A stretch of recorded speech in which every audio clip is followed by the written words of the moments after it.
Hello. So I guess today I'm just going to talk about interpersonal effectiveness and communication.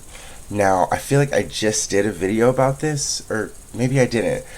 Inasmuch, a situation just arose that I'm going to try to dive deep into without giving a lot of personal embellishments. But so I had an interaction with someone this morning that because of my training in therapy and just because of my understanding of behaviors and things like that, a lot of things happened this morning that were very negative, in a sense of someone was exuding negative behaviors toward me, and I noticed those behaviors instantly. And I may not know why those behaviors are there, but I do know that those behaviors mean something.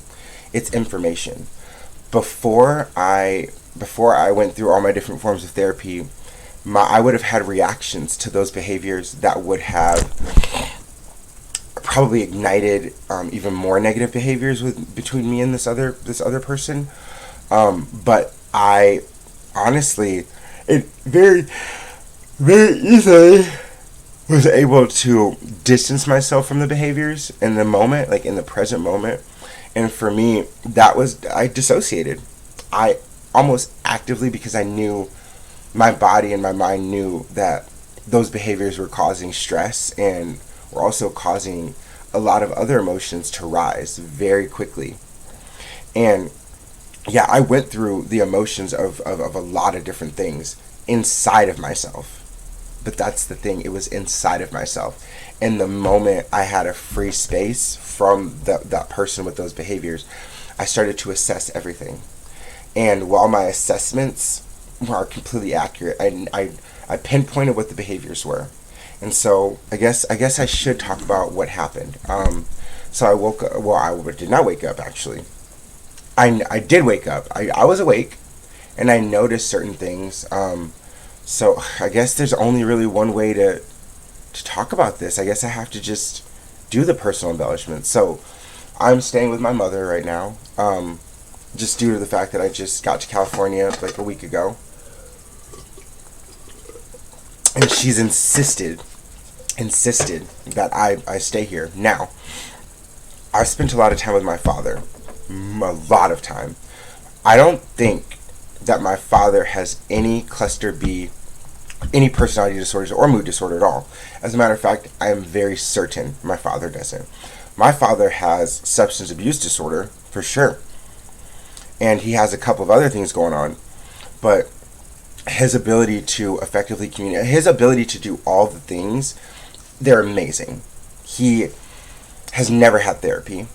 He has never really had a role model to show him these things, yet he still can do all these things just like a lot of other people. So I'm led to believe that I know for a fact a lot of the invalidation and all the things that happened when I was younger, a lot of the trauma comes from my mother. My father never hit me. He never abused me. My father he never lost a moment to tell me that he loved me. He never lost a moment to reaffirm his care and his love for me, and he never made me feel unsafe. He always gave me comfortable spaces to be who I am, yet my mother has done the exact opposite. And so I feel that she might have one of the cluster B personality disorders, as well as a possible mood disorder. And because people from their time period don't really believe in therapy, my mother's about 60 and some change, she's never been able to understand her behaviors and her actions. Okay, but I'm going to start from the beginning. So I noticed first thing this morning, when she noticed that I was still sleeping around 7 a.m., there are little things that started happening. She started closing and opening doors and gates very loudly. And then she started talking to Brady, the dog, very loudly. And then she even went as far as to try to, I don't know if she was actually taking pictures or whatever. She was interacting with him very loudly. And I was right, like, a couple of feet away. And so I waking up, I kind of understood what that meant. I did not show signs that I woke up. And so that behavior, my behavior of not waking up, caused her to do more things.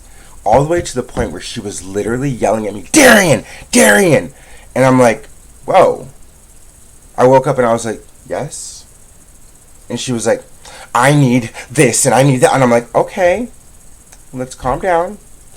What can I do? And she was like, well, I need the garbage key and I need you to put it on this ring. And I'm like, okay, I can do that. I did not stand up and rush and do that. No. I'm not going to let someone's behaviors control my behaviors, especially like she already woke me up. And I felt like that's what she needed. She needed someone to acknowledge that she's going through these things, yet she didn't know how to ask for that type of help. And I totally understood that. The way that I'm viewing all those behaviors is that, okay, these behaviors are coming from a need for something. She needs something. And this is all information. I'm not looking at her as though she was doing something wrong. I don't think that she was doing anything wrong. In her mind, I don't think that any of the actions that she was doing she will ever view as wrong, because they were things that she felt she needed to do in order to get whatever she needed done. I don't know what her end game was. I may never know. But I do know that those behaviors did things to me. Did I express that those behaviors did things to me in that moment? No. Because I did not know how to without having my emotions come to arise. And to be like, I could not effectively communicate in that moment, because I knew that in that moment my communication would be shoddy. It'd probably be something that would that would inflame the situation. And that's the one thing I cannot do right now, because I do need a place to stay, and I don't need extra stressors and things like that. And so what this situation looked like was her kind of frantically yelling at me in my sleep. Well, I wasn't really asleep, but in my sleep. And then the moment she was gone from the space, I sat up 120% aware of everything. And I broke those behaviors down. I said, okay, so all those little behaviors of loudness and chaos and disruption were meant to do what? Possibly to wake me up. They were meant to possibly wake me up because of what? Well, maybe she sees my being asleep as not being productive in the way that I'm going about living here in this space and in this society here in California, and while she may have her own ideas of how I should be doing things, those ideas haven't been communicated to me. Her desires and her wants of what I should be doing with my time have not been communicated to me.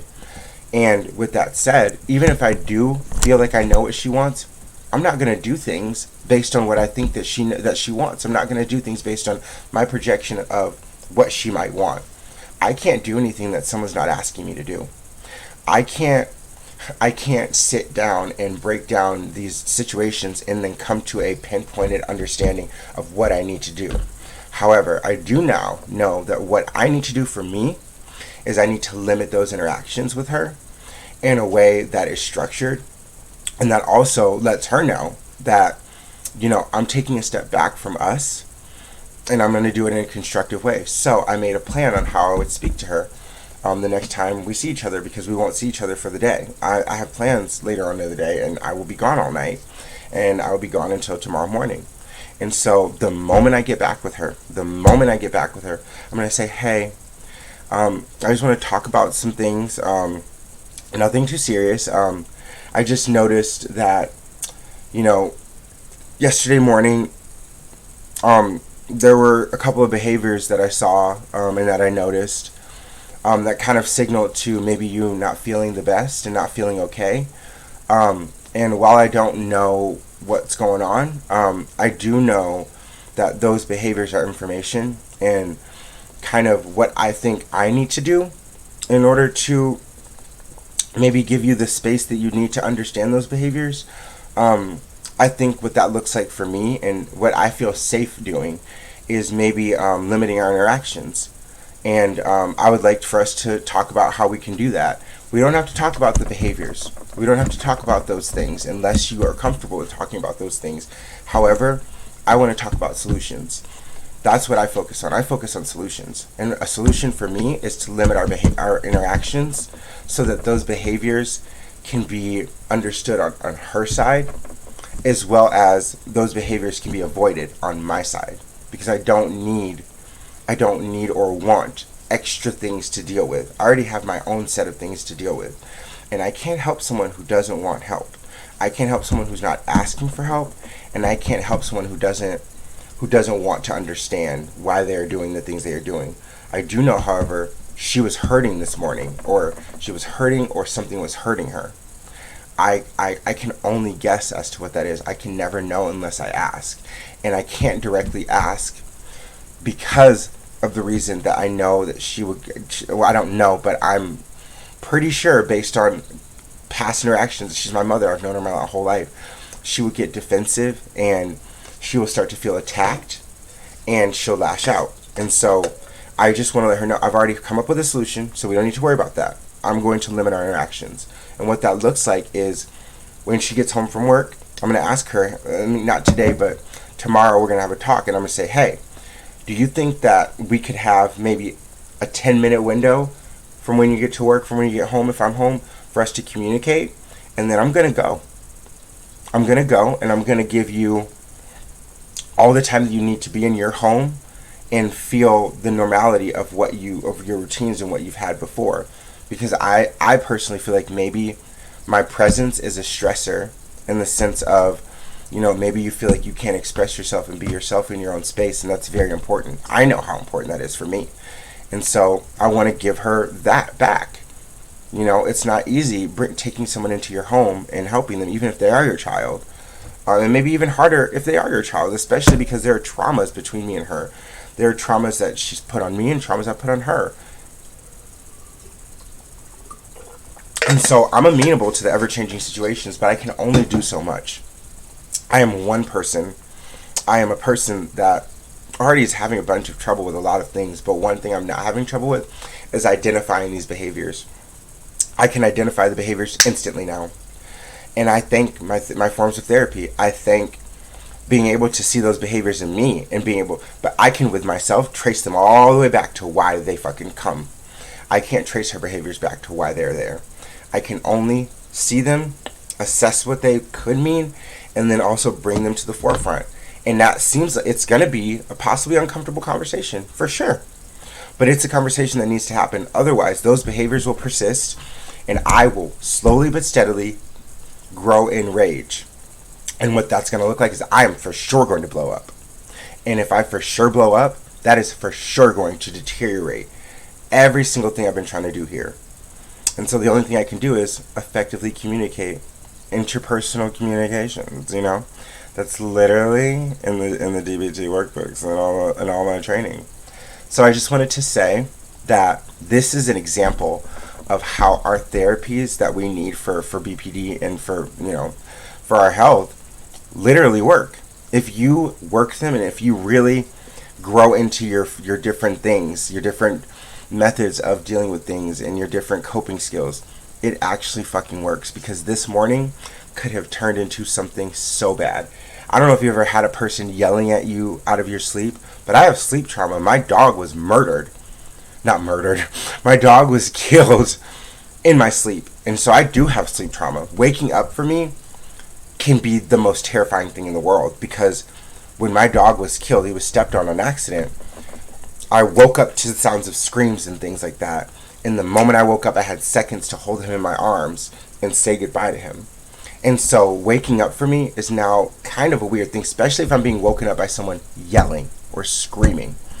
And so I was triggered instantly, but I did not let those triggers take me back into that, at least not right away. After she was gone from the space, I did let myself feel all of those things. I did allow myself to feel those things. But I did it in a constructive way.